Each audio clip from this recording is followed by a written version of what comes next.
I'm learning more and more about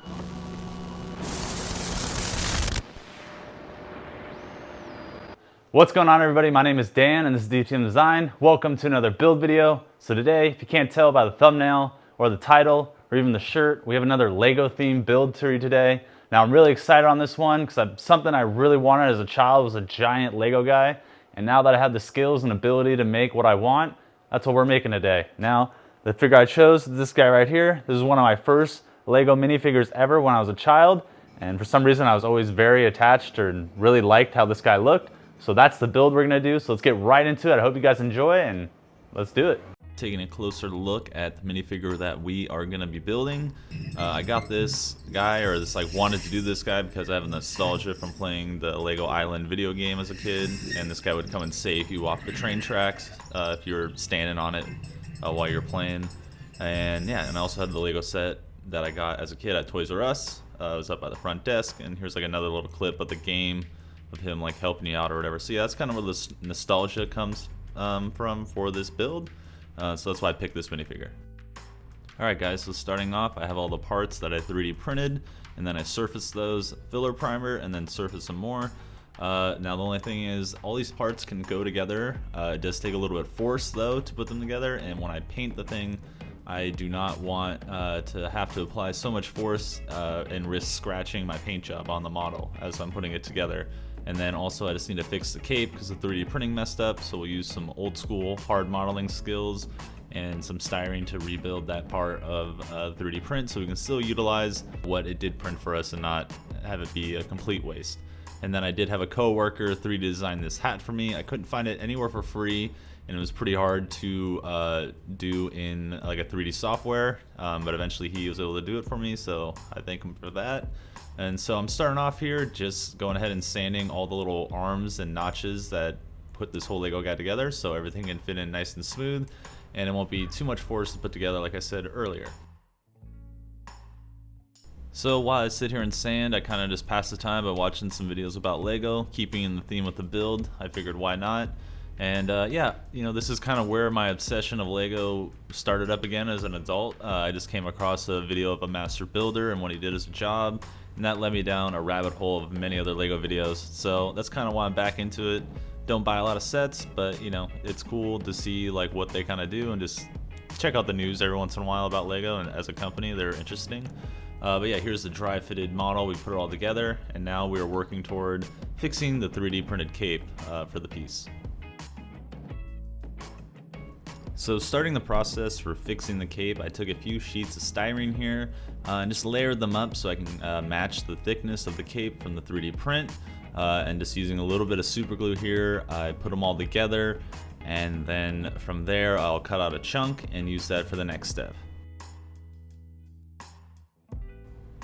So now that I have the piece cut out, I grabbed the original one and just kind of traced the outline of where the original part is. So I can match it accurately, and then just roughly do my own curvature up top as best I can, and then using some files to sand up the sides to take all those 3 layers of styrene and make them look like one solid piece, so when it's painted you can't see those layers that we put together to achieve the thickness.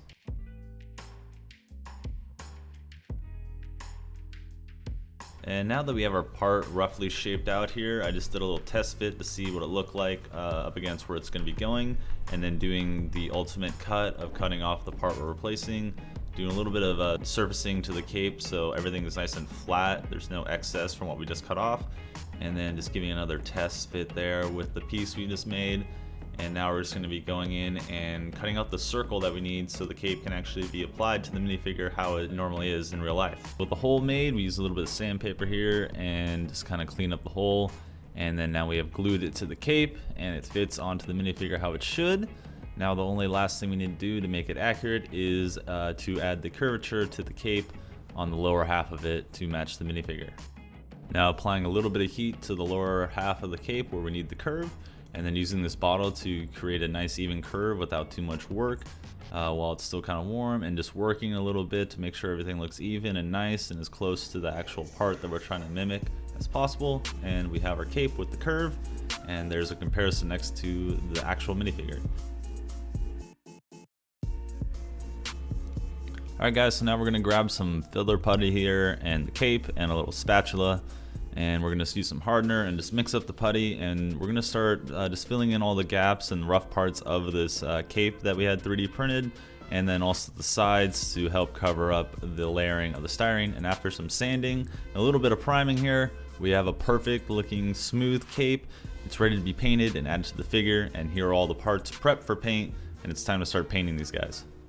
Alright, so I started using a higher quality paint more recently. Like, I've used this paint in the past, but it's definitely a paint that I'm buying all the time now. I'm over Rust-Oleum. I've had too many cans fault and die on me, and this isn't like sponsor or anything obviously, but yeah, I like this paint. So as a version of myself in the timeline of this video is painting all that, I'm off in my office creating the face and the decals I need for the minifigure after it's all done painting. The paint is done, it is dried. I can apply the decals on to the minifigure head and body, and it's a pretty simple minifigure design, so it's not gonna be super hard, but I printed out some extras just in case there's a mess up. So just dabbing it in some water, and then, you know, applying it like any other water slide, carefully pulling the under piece out, laying it down, trying to make sure there's no crinkles or anything, and then just kind of tapping away the excess water and setting it off to the side and trying not to disturb it. As you can see, I almost kind of messed that one up, and I did have a struggle, but did get it there. Kind of got some air bubbles, got them out, tapped the water. So I brought all this to my work to be clear coated because I wanted it to be nice and protected and just a high quality clear coat, and they could do it for free, so why not? And here are all the parts brought back from work. I wrapped them up in the foam so they're nice and protected. But yeah, all the parts came out great. The clear coat really brings it to another professional level, and for some reason it just looks really nice. And yeah, it looks better than any Rust-Oleum clear coat I could have put on this thing. So just doing a little dry fit all the pieces because, you know, paint can thicken up places. Even if you tape it all off, things can happen. So just making sure, and everything seemed to fit pretty well, and just had to go ahead and start gluing it. Face of focus right there as I put on the hat, and we've completed this build, making sure not to knock over my aircraft cart because that part of the table is not supported.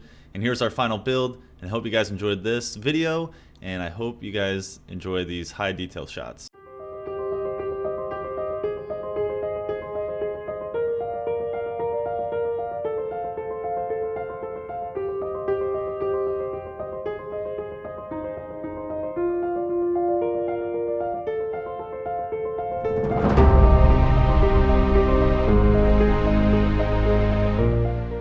Alright everybody, that was the one-day build. I hope you guys enjoyed it. I had a lot of fun, and I'm super stoked on this build. Super excited to just kind of look at this guy in my office for the rest of the time. I'm really happy how it turned out. This is probably one of my most favorite builds I've done so far, so thank you for watching. If you could please like, comment, or subscribe. Please let me know what kind of build you want to see in the future. And for now, that's going to be it. Me and my big Lego guy are going to be heading off into my office thinking about the next build we're going to be doing. So I hope you guys enjoyed, and I'll see you in the next one.